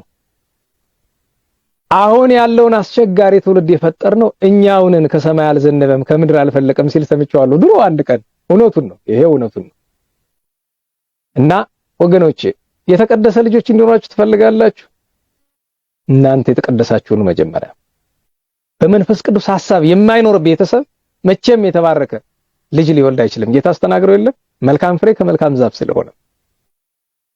ይህች ቅድስት እናት ከወለደችው በኋላ 40 ቀን እስከሚሞላው እግዚአብሔርን ስታመሰግን ቆየችና በ40ኛው ቀን ክርስትና ልታስነሳው ሄደች። ያን ጊዜ ክርስትና እንዲያነሳው የተላከለት መልአኩ ቅዱስ ሩፋኤል ነበር። እዚህ ላይ አንድ ነገር ላንሳላችሁ። ክርስትና ማንሳት አንዳንድ ሰዎች ለታቦት ይሰጣሉ፣ አንዳንድ ሰዎች ደግሞ ለሰው ይሰጣሉ። ሕጉ ስርዓቱ ምንድነው ብሎ የሚጠይቀኝ ሰው ካለ ክርስትና ማንሳት የተፈለገ የክርስትና አባቱ ዋሶ ነው፣ ጸሎተ ሃይማኖት ደግሞ ሕጉን ሃይማኖቱን ስርዓቱን አስተምሮ ለማሳደግ ነው። ዓላማው ይሄ ነው። ነገር ግን በዘመናችን አንድ ትልቅ ችግር ውስጥ ገብተናል። የክርስትና የማንሳትን ስርዓት የሚያስተምር ሰው አናይም። በሞቴ እንደው አስተማሪዎች ይሄንን አስተምሩበት። አንዲት ሴት ክርስትና እናት ለመሆን መጀመሪያ እኮ ራሷ ክርስቲያን መሆን አለባት። ክርስቲያን መሆን ማለት እኮ በ40-80 መጠመቅ ብቻውን ክርስቲያን አያደርግህም። እሱ መነሻው ነው። ክርስትና ዛሬ ለክርስትና እኔ ቤተክርስቲያን ውስጥ ስለምኖር ክርስትና ለማንሳት ከሚመጡ 100 ሰዎች 99ኙ ስለ ሃይማኖታቸው ምንም የሚያውቁት ነገር የላቸው። እነሱ ምንም የማያውቁትን ታዲያ እንዴት ነው የሚያስተምሩት የህፃኑ? እነሱ በተሳሳተ መንገድ የሚኖሩ እንዴት ነው የህፃን ልጅ በተቀደሰ መንገድ ሊያሳድጉት የሚችሉ? ቤተክርስቲያናችን ውስጥ ትልቁ በሽታ ይሄ እንደሆነ አንዱ እንድታውቁት ብዬ ነው። ትልቁ የተቸገረ ነው በዚህ ነው። ሃይማኖታቸውን ማስተማር ያስፈልጋል። ክርስትና ሊያነሱ የሚመጡ ወንድም እህቶቻችን እናት አባቶቻችን በእነሱ አልፈርድም። መቼ አስተምረናቸው? የሚገርማቸው አንድ ቀን ክርስትና ልናነሳ ካህናት አገልጋዮች ቤተክርስቲያን ገብተን ክርስትና የምናነሳው ወንድ ነው፣ ሴቲቱ ልታነሳ ነው የመጣችው። እንዴት ልንፈርዳለን? ማን አስተምሯት? ማን አስተምሯት? እና አንዳንድ ወንድሞች ምን ማድረግ ጀምሮ በዘመን እንግዲህ ለማያስተምረው ሰው ከምሰጠው ለምን ለታቦት አልሰጠውም ብለው ለታቦት ይሰጣሉ። ለታቦት መስጠት ያለ ነው እንደ ሕጉ እንደ ስርዓቱ፣ ግን ለሰው ነው መሰጠት ያለበት። መጀመሪያ አማራጭ ሲያጣ ሰው ግን ለታቦት ይሰጣል። አማራጭ የማጣት ነው። ይቺ ቅድስት እናት ግን ቅዱስ ሩፋኤል እኔ ነኝ የማነሳው ብሎ ራሱ ወረደ። ክርስትና ሲነሳ ልብስ ማቀፊያ ነጭ ልብስ ይያዝል ከሰማይ በወርቅ የተለበጠ በሰማያዊ ወርቅ የተለበጠ ብርሃናዊ ልብስ ይዞ ነው ቅዱስ ሩፋኤል የታቀፈው። ያቺ ወርቅ ልብስ ታሪክ አላት። በነገራችሁ ላይ ይቺ ወርቅ ልብስ ሰፊ ነው ታሪኳ። አንዲቷን ብቻ ልንገራችሁ። የቅዱስ ፊቅጦር በ40 ቀኑ ቅዱስ ሩፋኤል ያለበሰው ያቺ ልብስ በዘመኑ ሁሉ አብራው እያደገች አብራው የኖረች ናት። የሚገርማችሁ ነገር ዲዮቅልጥያኖስ ለጣዖት ልብስ ሊያደርጋት ብሎ ወስዶ ቢሞክር መልአኩ ቅዱስ ሩፋኤል ወርዶ ነጥቆ ወደ ሰማይ ወስዷታል። አርጋለች ወደ ሰማይ። እንዲህ ያለ ክብር ገና ከሕፃንነቱ ጀምሮ በእናቱ እምነት በእናቱ ቅድስና ምክንያት ያገኘ ነው። ስለዚህ አንዱ ትምህርት ትልቁ ነገር በቅዱስ ፊቅጦር እናት ውስጥ ያለው ነገር ነው። እናቱ ቅዱስ ፊቅጦር ያደረገችው በእግዚአብሔር አጋዥነት በእመቤታችን አማላጅነት እናቱ ናት። ስለዚህ ወላጁንን የወላጅነት ኃላፊነት በዚህ ዘመን ማለት ዘመናዊ ትምህርት ቤት ማስተማር የሚመስለው ብዙ ሰው አለ። 15000 ብር ለወር ነው ምናምን የሚከፈልበት ትምህርት ቤት ልጆቻችሁ የምታስተምሩ ሀብታሞች አላችሁ። እዛ ስላስተማራችኋቸው ሰው አይሆኑም። እዛ ስላስተማራችኋቸው ሰው አይሆኑም። መጀመሪያ ከትምህርት ቤትም ስትመርጡ እኔ በነገራችሁ ላይ በጣም ዘመናዊ የሚባሉ ትምህርት ቤቶች ጋር ከምታስተምሯቸው የመንግስት ትምህርት ቤት ይሻላል። በሁለት ምክንያት፣ አንደኛ እዛ የሚማሩት ነገር ጥሩ አይደለም። እንግሊዘኛ ያውቁልናል ብላችሁ ዘመናዊ ትምህርት ቤት የምታስገቧቸው ሰዎች ምን እንደሚያስተምሯቸው እናውቃለን። እኔ ዘመናዊ አስኳል አስተማሪ ነኝ። በአንደኛው ሙያዬ ምን እንደሚያስተምሩን ያውቃለሁ። ልጆቻችሁን ቅንጣት ታክል ስነ ምግባር የሌላቸው አድርገው ነው የሚያሳድጉላችሁ። ሁለተኛው ጉዳት እናንተ ለልጆቻችሁ ትምህርት 10-15000 ብር ስትከፍሉ የሚበላው አጥቶ በየጎዳና የወደቁት ህፃናት አምላክ እናንተ ላይ እኛ ላይ ይፈርዳል። አዎ የሀብታም መጠቀሚያ አድርገነዋል። ልጅ ማሳደግ ምን እንደሆነ ቁጭ ብለን ብናስብ ጥሩ ነበር። አንደኛው ትምህርት ይሄ ነው ባጭር። ሁለተኛው ቅዱስ ፊቅጦርን ስትወልደው እናቱ ተስላ ነበረ። ላንቺ እመቤቴ ላንቺና ለልጅሽ በድንግልና ያገለግላል ብላ። እንዲህ አይነት ስለት ከባድ ነው። ብዙዎቻችሁ እንዲህ አይነት ስለት የምታውቁ በልብ ወለድ ነው አይደል? ፍቅር እስከ መቃብር ላይ እንደዛ የበዛበት ታሪክ ያ ፈጠራ ነው፣ ተረት ነው። ግን ችግሩን ግን ማሳየት ይችላል። ሰውን ከልብ ወለድ ተማሩ አይደለም። ግን አንዳንድ ጊዜ ስንሳል ነገን ታሳቢ ማድረግ አለብን። በተለይ በእጃችን ቁጥጥር ውጭ ከእጃችን ቁጥጥር ውጭ በሆነ ነገር መሳል ብሶ በዚህ ዘመን ከሚያናግሩ ነገሮች አንዱ እመነኩሳለሁ ብዬ ተስዬ ነበር አልችላልኩ ምን ላድርግ ነው። ምንድነው መፍትሄው? እስቲ በሞቴ እንደው መፍትሄ እኮ አለው፣ ግን ቀላል አይደለም መፍትሄው። የቺ ቅድስት እናት ግን ይሄንን የተሳለች ተስላ ዝም አላለችም። ልጆቻችሁን ለእግዚአብሔር እንሰጣለን ብላችሁ ከተሳላችሁ ለእግዚአብሔር እንደሚገቡ ከዓለም ቆሻሻ መጠበቅ ግድ ነው። ከዓለም ቆሻሻ ጠብቃ በ7 ዓመቱ ዳዊት እንዲማር አድርጋ መዝሙረ ቅዱስ ዳዊት የቤተክርስቲያን አገልጋይ ያደረገችው። በ20 ዓመቱ የሮም መንግስት የምስራቁ የሮም መንግስት የሰራዊት አለቃና በመንግስቱ 3ኛ ሚኒስተር ተብሎ ተሾመ። አስቡት ዛሬ የቤተክርስቲያን አገልጋይ የነበሩ ልጆች ስልጣን ሲያገኙ ቤተክርስቲያንን እንዴት እንደሚያደርጓት እያያችሁ ነው። ለምን ይመስላችኋል? ድሮ የነበሩበትም ነገር ክርስትና ስላልነበረ ነው። ምን ያውን ዚቁም የምለፈልፈው መለፍለፍ ብቻ ስለሆነ ክርስትናው በተግባር ስለሌለ ማለት ነው። 30 መጽሐፍ ጻድቅ አያደርግም። ለዛ ነው የምታዩት ገብቶ አንዳንድ ሰው እንደዚህ ያለ አረመኔነቱ ሲገባ ስታዩ ትጠራጠራላችሁ አይደል? ትናንት የሰበከን ሰው ይሄ ነው እንዴ ብላችሁ ሁሉ ለምን ብትባሉ መሰረቱ ድቡሽት ነው። በኮክ በአለት በጭንጫ ላይ የተመሰረተ ስላልነበረ ነው። ለዛ ነው ሰዎች ገንዘብና ስልጣን ሲያገኙ ዛሬ በተመለሰው ቤተክርስቲያን ጠላት ሲያገኙ ብቻ አይደለም ቤተክርስቲያንን ከሚሸጧት ብዙ አገልጋዮች መካከል ቀላል የማይባሉት ምክንያታቸው ምንድነው? ገንዘብና ስልጣን ፍለጋ ነው። ጠላት ደግሞ ይሄንን ሰሚያቅ ስልጣን ወይ ገንዘብ ባፍ ያጎርስና ያዘጋል አፍህን።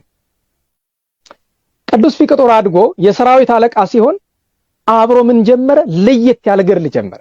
ስልጣን፣ ገንዘብ፣ ዝና የመሳሰለው ነገር ሲመጣ አብሮ የጀመረው ነገር ምንድነው? መንፈሳዊ ገድል። ራሱን ከስጋ ከለከለ። ስጋ አይበላም፣ ወይን ጠጅ አይጠጣም፣ የሚያሰክር ነገር አይቀምስም። ውሎ አንድ ማዕድ ብቻ ነው የሚቀምስ። አንደኛው ይሄ ነው። ይሄ የግሉ የራሱ ክርስትና ነው። ቀጥሎ ምን ያደርጋል? ሁልጊዜም ከስራ ከዚህ ከመደበኛ ከመንግስታዊ ስራው እንደወጣ ነዳያንን ይመግባል። የታሰሩ ሰዎችን ሄዶ እግራቸውን ያጥባል። እንግዲህ አስበው ቅዱስ ፊቅጦርን ለየት የሚያደርገው ነገር ምን እንደሆነ እንድናቅ ትምህርትም እንዲሆነን ነው። አስባችሁታል? በሮም መንግስት ማለትም የዓለምን ግማሽ በምትገዛው በዛ ዘመን በነበረችው የሮም መንግስት ውስጥ የሰራዊት አለቃ የመንግስቱ ሶስተኛው ባለስልጣን ከዲዮቅልጥያኖስ ምስራቁን ሮም ከሚገዛው ከዲዮቅልጥያኖስ በስልጣን ሶስተኛ ደረጃ ላይ ተቀመጠ። ሶስተኛው ሚኒስተር ሆነ። የፈለገውን ማዘዝ የሚችል ሰው፣ በየመንገዱ የሚሰገድለት ሰው ነው። ነገር ግን ወይን አይጠጣም፣ ስጋም አይበላም፣ ውሎ አድም አንድ ማዕድ ብቻ ነው የሚቀምሰው። ጸሎት ተግቶ ነው የሚያድር። ነዳያንን ይመግባል። እስረኞችን እየሄደ እግራቸውን ያጥባል፣ አካላቸውን ይንከባከባል። ልክ ዛሬ ወንድማችን ብንያም እንደሚያደርገው አይነት ደግነት ማለት ነው። እንደዚህ ያደርግ ነበር። እንዲህ ያደረገ ዓመታት አለፉ። ዲዮቅልጥያኖስ ካደ። ብዙ ችግር ተፈጠረ። አመጽ መጣ። በዚህ ጊዜ ቅዱስ ፊቅጦር የመጀመሪያ ጠቡ የነበረ ለጣዖት መስገድ ሲጀምር መጀመሪያ የተጣላ ከገዛ አባቱ ጋር ነው። ለምን? አባቱ ጣዖት አምላኪ ነው። ጌታችን ከኔ ይልቅ አባቱን እናቱን የሚወድ ለኔ አይገባውም ያለውን ቃል አስታውሶ አባቱን ገሰጸው፣ መከረው። አልሰማው አለ። ተጣሉ። የጣዖት ደብዳቤ መጥቶ ለጣዖት ስገዱ የሚለው ደብዳቤ ሲነበብ ተበሳጭቶ ቆሻሻ ይሄ ያላለ ሰዎች የተጸዳዱበትን ቆሻሻ ሰብስቦ ወስዶ አጵሎን ከሚባለው ጣዖት ከላይ በመሰላል ወጥቶ ካናቱ ላይ ነው የደፋበት። ለምን ይመስልሃል? ወንድ እናቱ የወለደችው ነው። ክርስቲያን ይላል። ይሄ ነው። ስለ ክርስቶስ ፍቅር ቀናኢ ነበር። እንዲህ ያደረገ ተገዳደረው። ኋላ ታሪኩ ብዙ ነው። ዲዮቅልጥያኖስ አስቀርበው። ዲዮቅልጥያኖስ አስቀርቦ ይኸውልህ እኔ እወድሃለሁ፣ ስልጣንም እጨምርልሃለሁ፣ በመንግስት የሶስተኛውን ከሆነ ሁለተኛ አደርግሃለሁ፣ አትቸገር፣ ግን አለ ለጣዖት ይስገድ፣ የፈለከውን ልስጥህ ብሎ አለው። ያንተ ስልጣን ያንተ ገንዘብ ካንተና ከአባትህ ከዲያብሎስ ጋር ገደል ይግባ ብሎ የነበረውን ነገር በሙሉ ይሄ መታጠቂያው ምኑን አውልቆ ወረወረለት። አባቱ ተበሳጭቶ ከነህይወቱ ጉድጓድ ውስጥ ቀበረው። የገዛ አባቱ እንደገና ከዚያ አወጡት። ከአንጾኪያ ወደ ግብጽ እስክንድሪያ ለስቃይ ወደ ሄርሜኔዎስ መኮንን ሲላክ እናቱና የቅዱስ ገላውዲዮስ እህት እየተከተሉ ያለቅሱ ነበረ። ዞር ብሎ አንድ ነገር አላቸው። እናቴ አንቺም እህቴ አደራ እላችኋለሁ፣ የታሰሩትን፣ የታመሙትን፣ የተራቡ የተጠሙትን፣ በእኔ ስር የተዳደሩ የነበሩትን በሙሉ አደራ፣ እሱ ሞተ ተብሎ እንዳይራቡ፣ እንዳይጠሙ፣ እንዳይቸገሩ አደራ ብሎ አደራ ሰጥቷቸዋል። መሰረታዊ ትምህርት እዚህ ላይ ነው። አይውላችሁ በሮም መንግስት ዘመነ ሰማዕታት ሲጀመር በጣም አቅም ያላቸው ጉልበት የነበራቸው ሰዎች ነበሩ። ያን መከራ ማስቆም የሚችሉ በስጋዊ አይን ብናየው ዲዮቅልጥያኖስን መክስሚያኖስን መግደል የሚችሉ ስልጣኑን ገንዘብ ማድረግ የሚችሉ አቅም ያላቸው ክርስቲያኖች ነበሩ። 1 2 3 4 ብለን ምን ቆጥራቸው እጅግ ዓለም የፈራቸው ዓለም የሚንቀጠቀጥላቸው ጀግኖች ቅዱስ ፊቅጦር፣ ቅዱስ ገላውዲዮስ፣ ቅዱስ አውሳቢዮስ፣ ቅዱስ መቃርስ፣ ሶስቱ ቴዎድሮሶች፣ ቴዎድሮስ ወልደ ፋሲለደስ፣ ቴዎድሮስ በናድሊዮስ እና ቴዎድሮስ ሊቀ ሰራዊት፣ ቅዱስ አባዲር፣ ቅዱስ ዮስጦስ፣ ቅዱስ አቦሊ፣ እነዚህ ዋኖቹ እና ቅዱስ እስጢፋኖስ ሁለተኛው። ነገር ግን መከራው ሲመጣ ቅዱስ ፋሲለደስ ሁሉን ሰበሰባቸውና እግዚአብሔርን እንጠይቃለን። ጌታ ሆይ ፈቃድህ ምንድነው? መከራው ሲመጣ ተሰብስበው እነዚህ ጉልበተኛ ናቸው፣ መልካም ክርስቲያኖች ናቸው፣ አቅሙ አላቸው፣ ሀብቱም አላቸው፣ ስልጣኑም አላቸው፣ ጉልበቱም አላቸው፣ ሁሉም አላቸው። ጌታ ሆይ ፈቃድህ ምንድነው? ምን እናድርግ ንገረን ብለዋል። ቅዱስ ፋሲለደስ እነዚህን ሁሉ መርቶ ጌታችን ተገልጾላቸው እናንተ መጀመሪያ ምን ትሻላችሁ አላቸው። ጌታ መድኃኔዓለም እግዚአብሔር የሰውን ፈቃድ ያከብራል። እናንተ ምንድነው ፈቃዳችሁ አላቸው። እኛማ ስለ ስም መሞት ነው የምንፈልጋሉ። ፈቃዱን የጠየቁበት ምክንያት ምንድነው ቢባል አንዳንድ ሰማዕትነት አያያዙን ካለማወቅ ሰማዕትነት በሚል ሰበብ ክርስትናውን ሊያጠፋው ይችላል። ደጋግሜ እንደምናገራችሁ ሰሜን አፍሪካ አካባቢ ከግብጽ በቀር ክርስትና የጠፋ ለምንድን ነው? መካከለኛው ምስራቅ ላይ በተለይ እነ ሳውዲ፣ እነ ኦማን፣ እነ ካታር፣ እነ የመን እነዚያ ውስጥ አልፎ አልፎ ቢኖርም እንኳን ክርስትና ለምንድን ነው የጠፋ? ምስራቁ ዓለም ላይ ለምንድን ነው ክርስትና የጠፋው? ደቡብ ኤዥያ ላይ፣ ደቡብ ምዕራብ ኤዥያ ላይ፣ ቻይና ውስጥ ክርስትና እንዴት የጠፋ ይመስላችኋል? እነዚህ በሶቪየት ዩኒየን ውስጥ ከነበሩት መካከል በዚህ በዩኤስኤስአር በታችኛው ክፍል የነበሩት 10 ምናምን ሀገራት ውስጥ ክርስትና ለምን የጠፋ ይመስላችኋል? መከራውን ያጠፋው በእውነቱ። ነገር ግን መከራውን እንዴት መያዝን ለዛ ነው ሰማዕታቱ ጠየቁ። ክርስትናው እንዳሁኑ ዘመን ነው። እንዳሁኑ ዘመን ክርስትና ሊጠፋ ዓለም ላይ አንዣቧል አይደል? ክርስትናን የሚያጠፋ አካል ደግሞ የዘንድሮ ክርስትና አጠፋፉ ምንድነው? በቀጥታው ሳይሆን ክርስትናው ነው እዛው ውስጥ እንዳለ እንዲጠፋ ማድረግም ጭምር ነው። አይ እናንተማ ከወደዳችሁት እኔ ሰማዕትነት ፈቃዴ ነው አላቸው ጌታችን። በቃ ፈቃዴ ከሆነ ቤተክርስቲያንን ጠብቅ ጌታ ሆይ፣ እኛ ግን ቀድሞ በፈረስ አንገት በጦር አንደበት ሀገራችንንም ሃይማኖታችንንም ተከላክለናል። እነዚህ በሙሉ ሃይማኖት ሲነካ ቅድም የጠቀስኩላችሁና ሌሎች ሰራዊቶቻቸው ሃይማኖትና ሀገር ሲነካ እግዚአብሔር በሰጣቸው ኃይል በሀብቱም በንብረቱም በጉልበቱም በጦሩም በፈረሱም ታግለዋል። ጊዜው ሲደርስ ደግሞ አሁን ቤተክርስቲያንን የምንጠብቃት በደማችን ነው ብለው ደም ለማፍሰስ ነው የገቡት። እና ትልቁ ትምህርት መውሰድ ያለብን ነገር ከቅዱስ ፊቅጦር ነገርኳችሁ። ስልጣን እንደምን እንዳላበላሸው ራሱን እንዴት ከዚህ ቆሻሻ ዓለም ቅዱስ ጴጥሮስ በግብረ ሐዋርያት ምዕራፍ 2:37 ጀምሮ እንደምትመለከቱት ከዚህ ክፉ ዓለም ራሳችሁን አድኑ ብሎ አዲስ አማኞች እንደመከራቸው ከዚህ ክፉ ዓለም እንዴት ራሱን እንዳዳነ ተመልከቱ። በዚህ ዘመን የኢትዮጵያ ኦርቶዶክስ ተዋሕዶ ቤተክርስቲያን ትልቁ ችግር የገንዘብ እጥረት የሚመስለው ብዙ ሰው አለ አይደል? ቤተክርስቲያናችን የገንዘብ እጥረት የለባትም።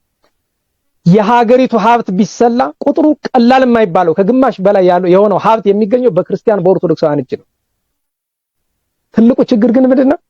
ገንዘቡን የያዙት ሰዎች ክርስቲያኖች አይደሉም፣ የስም ክርስቲያን ብቻ ናቸው። ትልቁ ችግር እሱ ነው። እኛ የገንዘብ ችግር አለም ያለበት ገንዘብ እንዴት መያዝ እንዳለብን ያላወቅ ነው። ለዚያ ደግሞ ምስክሩ ቤተ ክህነቱን እዩት። ይቅር በሉኝና ካጠፋው እና መሰረታዊው ነገር በአራተኛው ክፍለ ዘመን ሁለተኛ አጋማሽ ላይ ዘመነ ሰማዕታት ሲመጣ ጊዜው በደማቸው ቤተክርስቲያን የሚጠብቁበት እንደሆነ ከእግዚአብሔር ፈቃድ ስላገኙ ገቡበት። እነ ቅዱስ ፊቅጦር ያደረጉት እሱን ነው። በቻሉበት ጊዜ በሙሉ ተከላከሉ ሀገራቸውን፣ ሃይማኖታቸውን። ጊዜው ሲደርስ ደግሞ ራሳቸውን ለዚህ ያዘጋጁ። ዛሬም እንዲህ ያለ ሰው ነው የሚያስፈልገን። በነገራችሁ ላይ ወንድሞቻችን እህቶቻችን ቤተክርስቲያንን እባካችሁ እንዲሁ ልለምናችሁ በአመለካከታችሁ ስሩ ናችሁ አትዩት እባካችሁ። በገዛ አመለካከታችሁ አትለኳት እባካችሁ። የእግዚአብሔርን ቃል እንደፈለጋችሁ አታድርጉት። እንደው በሞት እባካችሁ የእግዚአብሔርን ቃል እግዚአብሔር እንደወደደ ብቻ ተረዱት። ብዙ ሰው እየጾመ እየጸለየ መንፈስ ቅዱስ ከሱ ጋር የለም። ብዙ ሰው እየቆረበ ክርስቶስ ከሱ ጋር የለም። ለምን ይመስላችኋል? እንዴት አወቃት ትበለኝ ደግሞ እሱ ምንም አይሰራልን። ለምንድን ነው ብዙዎቻችን በመንፈሳዊ በሚመስል ልምምድ እያለ ለምንድን ነው መንፈስ ቅዱስ የሚርቀን? በአመለካከታችን እኮ ነው የምንኖረው። እግዚአብሔር ምን ይላል ምን ይወዳል የሚል ስንት አለ ትላላችሁ እንላለን። እግዚአብሔር ምን ይላል ምንስ ይወዳል ብሎ በየዕለቱ የሚጠይቅ አለ ወይ? ሰማዕትነት ለመቀበል እንኳን አባቶቻችን ፈቃድ እግዚአብሔር ጠይቀው እንደገዛ አመለካከታችን ክርስትናን አናጣመው። እግዚአብሔር በፍርድ ቀን የሚጠይቀን ብዙ ጥያቄ ነው ያለን። ገና ብዙ ጥያቄ አለብን። ለሁሉም የቅዱስ አባታችን ፊቅጦር ወደ ሰማዕትነት ገባ። ወደ ግብጽ ይዘው አወረዱት። የመጀመሪያ ዙር ያላሰቃዩት ስቃይ የለም። አንዳንዱን እንጥቀስ። ሰሙነ ሕማማት ነውና በሐዘንና በለቅሶ መናገሩ ጥሩ አይሆንም። ግን ግፋ ሰማዕታትን ወተወልደ እግዚአብሔርን መናገር ግድ ይሆንብናል። ዝም ብለን እንናገረው እስኪ። ካደረጉት ነገሮች መካከል አንደኛው ቆዳውን መግፈፍ ነው።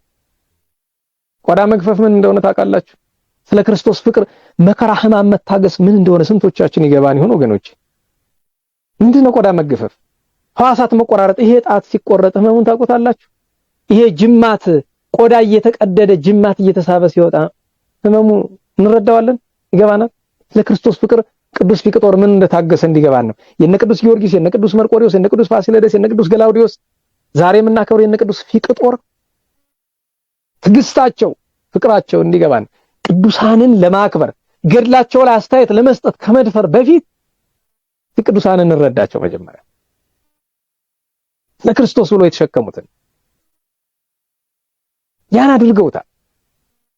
በመንኮራኩር 3 ጊዜ ፈጭተውታል። አካሉ እስኪወድቅ ድረስ ብዙ ጊዜ በብረት ዘንግ አስደብድበውታል። በረሃብ ቀጥተውታል። ይህን ሁሉ ካደረጉ በኋላ አልረታላቸው ቢል አንድ በረሃ ወስደው ግንብ ጋር አስረው ለወራት ትተውታል። እሱ ግን የታሰረ እጁን መልአከ እግዚአብሔር ፈቶለት የማረሻ የሚሆኑ እንጨቶችን እየጠረበ ይገርማችሁ፣ በዛ ሁሉ ስቃዩን እነዛን እየጠረበ ሄዳችሁ ለነዳያን ሸጣችሁ ለነዳያን ድሆችን አብሉኝ እያለ ይልካቸው ነበር ቅዱስ ፊቅጦር። አንድ ቀን እዚያ የፈረሰ ግንብ በሩ ተንኳኳ። ልብ በሉ። አሁን ላስተምር ስገባ አንድ ቪዲዮ ሼር ተደርጎ እያየሁኝ ነበረ። ይሄ ጋኔ እናወጣለን እንደዛ የሚሉ ሰዎች ማለት ነው። አስቡ እንግዲህ ራሳችን እንድንመረምር ነው። በሩ ተንኳኳ። ማን ነህ ብሎ ሲለው እንግዳ ነኝ ብሎ። ታሪኩ ረጅም ነው። የሚገርማችሁ ግን መልካም መስሎ ያንን የሚያክል ታላቅ ሰማዕት ሊያስተው የነበረ በቁሙ ራሱ ጸላይ ሰናያት ሰይጣን ነበር። ቅዱስ ፊቅጦር ግን የእውነት መንፈሳዊ ሰው ነውና አሸነፈው። እንደገና በሌላ ቀን ሌላ አንድ እንግዳ መጣ። ያ እንግዳ አንኳኩቶ ከገባ በኋላ ቅዱስ ፊቅጦር ተጠራጠረና እንግዳውን ወንድም ያለው አቤት ተነስት እስኪ አብረን እንጸልይ አለው። እሺ አለና አብሮት ተነስተው ሲጸልዩ ቅዱስ ፊቅጦር ደንግጦ ድፍት አለ። ለምን? ምልክት ከእጁ ከእግሩ አየ። ያን እንግዳ መጥቶ ያነጋገረው ደግሞ አያችሁ፣ ዲያብሎስን ድል ሲነሳ ቀጥሎ ማን መጣ? መድኃኔ ዓለም። ማን በመጣበት መንገድ ጠላት እንግዳ መስሎ ሊያስተው ነበራል። ጌታ ደግሞ እንግዳ መስሎ መጥቶ ተነጋገረው። ቃል ኪዳን በዚያው ሰጠው። 3 አክሊል እንደሚያወርድለት ነገረው። ከዚያ ሌላ መኮንን መጥቶ የሚያረገው ነገር ቢያጣ ከማስፈጨቱ፣ ከማስገፈፉ፣ ከማስገረፉ ከዚያ ሁሉ ስቃይ በላይ ምን አደረገው? ለ72 ሰዓት ዘቅዝቆ ሰቅሎ አስደብድቦታል። ደም ባፍንጫው የሰውነቱ በሙሉ ወጥቶ እስኪያልቅ ድረስ ማለት። ቅዱስ ፊቅጦርን ሁሉ መከራ ተቀበለ። በዚህ መካከል ሊቀ መላእክት እንግዲህ ሚካኤል፣ ገብርኤል፣ ሩፋኤልና ሱሪያል 4ቱ ሊቃነ መላእክት ይራዱት ነበር እና ቅዱስ ሱሪያል ወርዶ ወደ ገነት ወስዶ ክብሩን አሳየው። ቃል ኪዳን ሲሰጠው ጌታችን ምኖታል? ስምህን የጠራ በሙሉ መታሰቢያን ያደረገ ዝክርን የዘከረ አቅም ቢያቅተው እንኳ የልጁን ስም በስምህ የጠራውን ሰው እባርክልሃለሁ፣ እምርልሃለሁ ብሎ ቃል ኪዳን ሰጥቶታል። ቅዱስ ፊቅጦር ይህን ሁሉ ግፍ ከተቀበለ በኋላ የሚገርማችሁ ነገር ቅዱስ ፊቅጦርን መጨረሻ አንገቱን ያረደው ወዳጁ ነው። ይሄን ታሪክ አንድ አርኬ በመጥቀስ ልንገራችሁ። ከሥርዓተ ማሕሌት ውስጥ አንደኛው እንዲህ ይላል።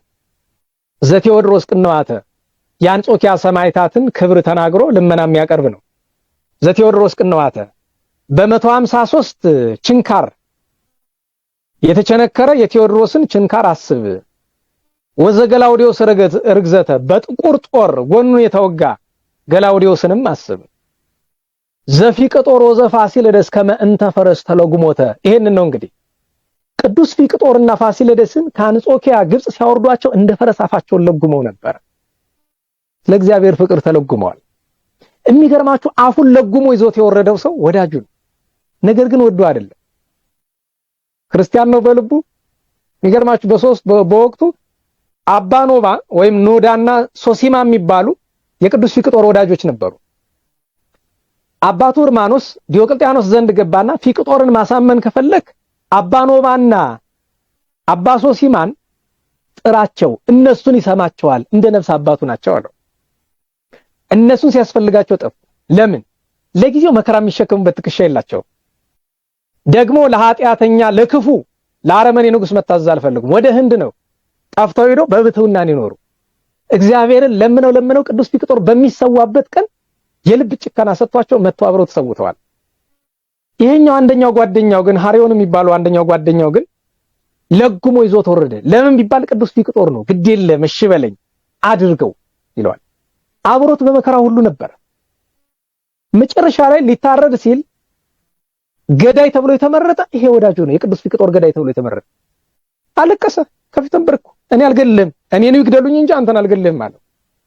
ቅዱስ ፊቅጦር ግን ምን አለው? አይዞ ይሄ ነገር የአምላክ ፈቃድ ነው። እኔ ከተሰዋው በኋላ አንተም ስለምትሰዋ እኔን ሰዋና የታዘዝከውን ፈጽምና እኔን ገንዘህ ከቀበርከኝ በኋላ አንተም ትሰዋለህ ትከተለኛለህ ብሎታል። ቢያርገው ይሰራም ቢያለ አልቅሶ መጨረሻ ላይ እንባው እንዲየወረደ አጽፋ መጥቶ የቅዱስ ፊቅጦርን ራሱን ሸፍኖ ፊቱን ዙሮ ነው አንገቱን የቆረጠ። ኋላ ግን እሱም ተከትሎት ለክብር በቅቷል። አሁን ወደ ማጠቃለያችን እንምጣ። ማጠቃለያችን ምንድነው? ሶስተኛው ክፍለ ዘመን መጨረሻ ላይ የነበረው ችግር አሁን ያለችውን ዓለም ይመስላል። ለየት ያለው የዚያን ጊዜው ዓለም በዘመናዊነት ደረጃ ሲታይ እንዳሁኑ ዓለም ክፋት ከአንድ ጥግ ቶሎ የሚደርስበት ጊዜ አይደለም። ለየት ያለ ነው ያሁኑ ጊዜ። ነገር ግን ክርስቶስ ሁሉ ጊዜ ክርስቶስ ነው። መጽሐፍ እንደሚል ቅዱስ ጳውሎስ እንደነገረ ጌታችን ትናንትም ዓለም ሳይፈጠር ዛሬም በማይከል ዓለም ነገም ከዓለም ህልፈት በኋላ አይለወጥም። እግዚአብሔር አይለወጥም። እግዚአብሔር ካልተለወጠ እኛ እንደ ትናንቱ መሆን ምን ያቅተናል? እንደ ትናንት አባቶቻችን ለመሆን ምንድነው የሚያቅተን? ቅዱስ ፊቅጦርን ይህን ያክል ያጸናው ምንድነው? ቅዱስ ፊቅጦር ብረት ነው? ከአለትን የተሰራ ሰው እኮ ነው፣ እንደኛ ስጋና ደም ያለው። ምንድነው ያጸናው? ቅድም ነግሬያቸዋለሁ። ከመሰረቱ እናቱ የሰራችው ስራ ኋላ ራሱ ደግሞ ዓላማ ይዞ ዓላማችን ምንድነው? ቤተክርስቲያናት ዓላማችን በነገራችሁ ላይ በዚህ ዘመን የማይነገድበት ነገር አለ። የቅዱሳን ሰማዕታትን ዜና እየጻፋችሁ እንኳን ገንዘብ እየወሰዳችሁ ፎቅ የምትሰሩ ሰዎች እኮ አላችሁ። አሁን ይሄ ጥሩ ነው? በጻድቃን ገድል የጻድቃንን ገድል እያሳተመ እኮ ፎቅ የሚሰራ ሰው አለ። የእግዚአብሔር ቃል ሰብኮ በሰበከው የእግዚአብሔር ቃል እኮ ሀብታም የሆነ ሰው አለ። በየገንዘብ ሀብታም የሆነ ሰው ድሃ እያለቀሰ እሱ ሲዝናና ሲንፈላሰስ የሚሆን ይሄ እንደ ቅዱስ ፊቅጦር አይደለም እንጃ ከባድ ነው። ስለዚህ ክርስትና ከክርስቶስ ከመድኃኒታችን ከሃይማኖታችን ከቤተክርስቲያናችን ከሰማያዊት ርስት ከእግዚአብሔር የሚበልጥ ነገር እንደሌለ ማመን ነው። ማመን ሲባል በከንፈር አይደለም፣ በተግባር ነው። በተግባር ነው። እንደ ቅዱስ ፊቅጦር ድሃ እያበሉ ጦም ማደር ነው። እንደ ቅዱስ ፊቅጦር በስልጣን ላይ ሆኖ እንደ ተራሶ ማሰብ ነው። እንደ ቅዱስ ፊቅጦር ለታሰሩ ማዘን ነው። እንደ ቅዱስ ፊቅጦር ለድሃ መራራት ነው። ከዚያ የሚያደርሰው እሱ ነው። ቅዱስ ፊቅጦርን ያስጨከነው ከክርስቶስ የሚበልጥ ነገር ስለሌለው ነው። እና ዛሬ ቤተክርስቲያን ለነገ ትውልድ እግዚአብሔር ፈቅደው ነገ የሚባል ትውልድ ካለ ለነገው ትውልድ እንድትቆይ ከፈለግን ብንነቃ ጥሩ ነበር። ሃይማኖት ቤተክርስቲያን ከዚህ በላይ ባይጎዱ ጥሩ ነው። ብንነቃ ደስ ይለኛል። ሁሉም ቻናል አለው፣ ሁሉም ሰባኪ ነው፣ ሁሉ ዘማሪ ነው፣ ሁሉ የራሱ መነጽር አለው። በሞቴ እባካችሁ ቤተክርስቲያንን በመነጽር አንያት፣ በመጽሐፉ ብቻ እንያት፣ በእግዚአብሔር አይን እግዚአብሔር በፈቀደው መንገድ ብቻ እንያት። ሁሉ በናሱ መነጽር እያያት ነው። ህጉን እንደፈለገው ስርዓቱን እንደፈለገው አናጣመው ባካችሁ። እንግዲህ እግዚአብሔር አምላካችን የቅዱስ ፊቅጦርን በረከት ያሳድርብን። በዚህ ዕለት አብራው የተሰዋችው ለሁለት የሰነጠቋት ቅድስት እስጢፋና፣ ይህንን ቅዱስ ያሳደገች ቅድስት ማረታ፣ በኋላም ስጋውን ከግብጽ ለማምጣት ብላ ያን ሁሉ ስቃይ የተቀበለች እናቱ ናት። ሌላኛው አቡነ ሐራ ድንግል ሲያርፉ ከጎናቸው የነበረች ታላቂቱ ጻድቅ እናታችን ቅድስት አመተ እግዚእ፣ ታላቁን የደብረ ሐራይ ክዋውን አቡነ ገብረ ናዝራዊን የወለደችው እናታችን ቅድስት ክርስቶስ ክብራ ገዳማዊት መናኝ ናት። አባ ኖባ ሶሲማ ዓመታዊ በዓላቸው። ታዲያ ማጠቃለያችን ምንድነው ካላችሁኝ ቅድም እንዳልኳችሁ ሚያዝያ 27ን እናንሳ። ዛሬ ሀገራችን ከውርደት መልሳ ቀና ያለችበት ቀዳማዊ ኃይለ ሥላሴ የኢትዮጵያን ሰንደቅ ዓላማ የሰቀሉበት ቀን ነው። ይሄ ሀገርም ሃይማኖትም ነው። ታስታውሱ ከሆነ በ1928 ሚያዝያ 27 ቀን የፋሽስቱ ሰራዊት አዲስ አበባን ሲይዝ የፖለቲካ ዓላማ ብቻ አይደለም የነበረው። ቫቲካን የነበረውት ፖፕ ፒዩስ 11ኛ ጦር ሰራዊቱን ምን ብለው እንደላኩት ታሪክ ያነበባችሁ ሰዎች ታውቁታላችሁ። የ5 ዓመት ወረራ የሃይማኖት እንደነበር የምታውቁት እስከ 1 ሚሊዮን የሚደርስ ኦርቶዶክሳውያን ተገለዋል ይባላል። ከ3000 እስከ 5000 የሚደርሱ አብያተ ክርስቲያናት ተቃጥለዋል። ብዙ መነኮሳት ብዙ ካህናት ታርደዋል። ግን አንድ ቁም ነገር ልንገራችሁ። በ5 ዓመት ወረራ ለኢትዮጵያ ለሀገርና ለቤተ ክርስቲያን ከባዱ ፈተናም እንደነበረ ታውቃላችሁ። ፋሽስት አይደለም፣ የጣሊያን ሰራዊት አይደለም። ከባዱ ፈተና ማን እንደሆነ ታውቃላችሁ? ባንዳው። በተለይ ቤተ ክህነት የነበረው ባንዳ ካለ ሀገር መቼም አይቀናት።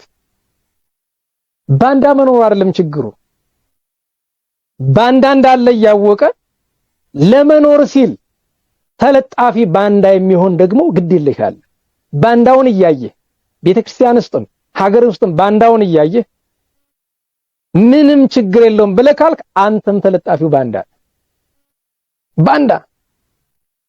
ቀዳማዊ ኃይለ ሥላሴ ከተመለሱ በኋላ እኛን የሚያክል ትልቅ መሪ ባንዳን ማራቅ ስላልቻሉ መጀመሪያ በእንግሊዝ መንግስት በኋላም እስከ 1953 ከዛ በ1953 የተፈጠረውን የታህሳስ ነገር ታውቃላችሁ።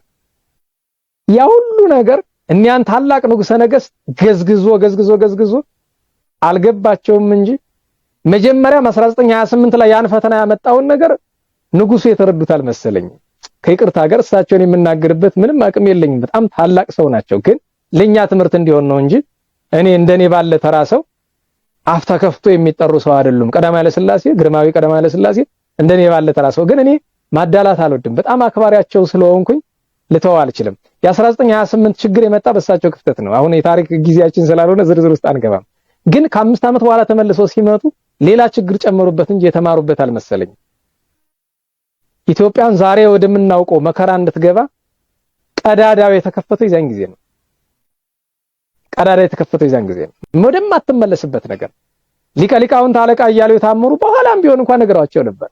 ይተው ጃንሆይ ጥሩ አይደለም ብለዋቸው ነበር በአንዳንድ ነገሮች ላይ እና ንጉሱ ተገዝግዘው ከ30 ዓመት በኋላ በ66 ወደቁ።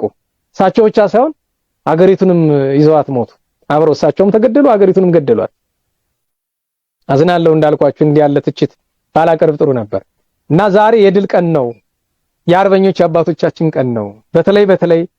በተለይ በወንድነት በቆራጥነት ታግለው ነገር ግን በሽልማት ፈንታ በሞት የተቀጡ የነበላይ ዘለቀ ለሀገር ታግለው ምንም በክብር ተከብረው ወደ 19 ዓመት በስልጣን ቢኖሩም እንኳን በ1953 መንግስት በገለበጡ ሰዎች የተገደሉት ቆራጡ ጀግናው ራስ አበበ አረጋይ፣ በጎንደር ዙሪያ የነበሩት ገናናው ጀግና ራስ አሞራው ወብነ ተሰማ ከዚያ በኋላ እንዴት እንደተገፉ ታውቃላችሁ። እነ ገሪማ ታፈረ፣ ጋሽ ገሪማ ታፈረ፣ ቄስ ገሪማ ታላቁ አርበኛና ደራሲ የፕሮፌሰር ኃይለ ገሪማ አባት፣ እነዚህ ሁሉ ጀግኖች፣ ሌሎችም በደቡብም በምስራቁም በምዕራቡም የነበሩ ጀግኖች ነበሩ፣ ቆራጥ ወንዶች ነበሩ። ከባንዳውም ከጣሊያንም ተዋግተው ታግለው ደም አፈሰው በማይመጣጠን ሰራዊትና በማይመጣጠን ጉልበት በማይመጣጠን ጦር መሳሪያ ድል አድርገው ነው ዛሬ የድል ቀን የሰጡን። እና አርበኞችን ካላከበርን አርበኛ መፍጠር አንችልም። በሃይማኖት ትምህርት መካከል ያስገባውበት ምክንያት ምንድነው? ጦርነቱ የሃይማኖትም ጭምር ስለነበረ ታውቁታላችሁ። የሀገሪቱን ህዝብ በጎሳ ከፋፍሎ ዛሬ ያለው ቆሻሻ አዘቅት ውስጥ የከተተው ጣሊያን ነው። ክርስቲያንና ሙስሊሙን ለማጣላት፣ አማራ፣ ኦሮሞ፣ ትግሬ እያለ አማራ የሚባል አማራና ኦርቶዶክስ የሚባል ጥሉ እያለ ይሰበክ የነበረበት በገሃድ የዛን ጊዜ አይደል የተጀመረ ገሃዱ ጦርነት አማራና ኦርቶዶክስ የሚባል ጠላት ተብሎ መሰበክ የተጀመረ እኮ በ5 ዓመት ወረራ ነው አይደል? ዛሬም እሱ ዘፈን ያለ አይደል? አገር የሰራን ህዝብ እና ሃይማኖት መጥላት የጀመረ ያዘን ጊዜ ምን በደለው ወደ ወገኔ ከሌሎች ጎሳዎች ወንድሞቹ ጋር ሆኖችን ሀገር በዋነኝነት የሰራ እኮ ይሄ ህዝብ ነው። እንዴት ትደርሳለህ? ታሪክ ነው፣ ልትፈቀው አትችልም። ልታከብረው ነው የሚገባ። እኔ አማራ፣ ኦሮሞ፣ ትግሬ ብዬ ማለት አልፈልግም፣ ግን ነጥለ ስትለው ግን ታሪክ ነውና ለምን እክደዋለሁ? ይህችን ሀገር ሰርታ ያኖረች በደሟ በትከሻዋ ተሸክማ ያኖረች ኦርቶዶክስ ቤተክርስቲያን ናት። ማክበር ባትችል እንኳን አፍክን ዝጋ። እምቢ ብትል ደግሞ ዛሬ ሰነፍ ትውልድ ኑሮ ነው ህዝቡና ሃይማኖቱ ላይ የሚጫወቱ ሰዎች የበዙ አይደለም። ነገ እግዚአብሔር ሱሪ ታጠቀ ያመጣል። ያን ጊዜ መግቢያህን እንጃ። ዋናው ትልቁ ነገር ዛሬ በነጻነት በድል ቀን በአርበኞች በአባቶቻችን ቀን እንዲህ ያለውን አጭር መልእክት ማስተላለፍ ይገባል ብዬ ነው። እግዚአብሔር አምላካችን በ5 ዓመት ወረራ ደማቸው የፈሰሰ ወንዱም ሴቱም ትልቁም ትንሹም ሁሉንም ደማቸው የፈሰሰውን በሙሉ ደማቸውን የሰማዕታት ደም አድርጎ ለክብሩ ለመንግስቱ ያብቃልን። በአርበኝነት ኖረው በኋላ በ66ቱ መፈንቅለ መንግስት በ53ቱም በ66ቱም የተገደሉት በኋላም ንጉሠ ነገስቱ ቀዳማዊ ኃይለ ሥላሴ ተገለዋልና የእሳቸውንም የሌሎችንም ነፍስ ቸሩ መድኃኔዓለም ይማርልን፣ በቸርነቱ በረፍተ ገነት ያኖርልን። የሰማዕቱ ቅዱስ ፊቅጦር በረከቱ የእመቤታችን ጣዕመ ፍቅሯ የቅዱሳንን በረከት ያሳደረብን። አጭር ማጠቃለያ ይህንን ሁሉ የተናገርኩትን ሁሉ ስናገር የተናገርኩበት ምክንያት አንድና አንድ ስለኛ ህይወት ስለ ሀገርና ስለ ቤተክርስቲያን ነው እንጂ በግል ማንንም ለመንካት አይደለምና ቅር የሚለው ሰው ካለ ከልቤ ይቅርታ ጠይቃለሁ። ማንንም ለመጉዳት አስቤ የምናገረው ነገር ስለሌለኝ ድጋሚ እንደያዘ ባለ መልእክት ለመምጣት ደግሞ ገና ብዙ ጊዜ ስለሚወስድብኝ ነው ዛሬ ብዙ ነገሮችን የተናገርኩት። የእግዚአብሔር ቸርነቱ የእመቤታችን የቅድስት ድንግል ማርያም ጣዕመ ፍቅሯ የቅዱሳን ሁሉ በረከት ይደርብን፣ በቸር ያቆየን፣ ዘመኑን የሰላም የምህረት ያደርግልን።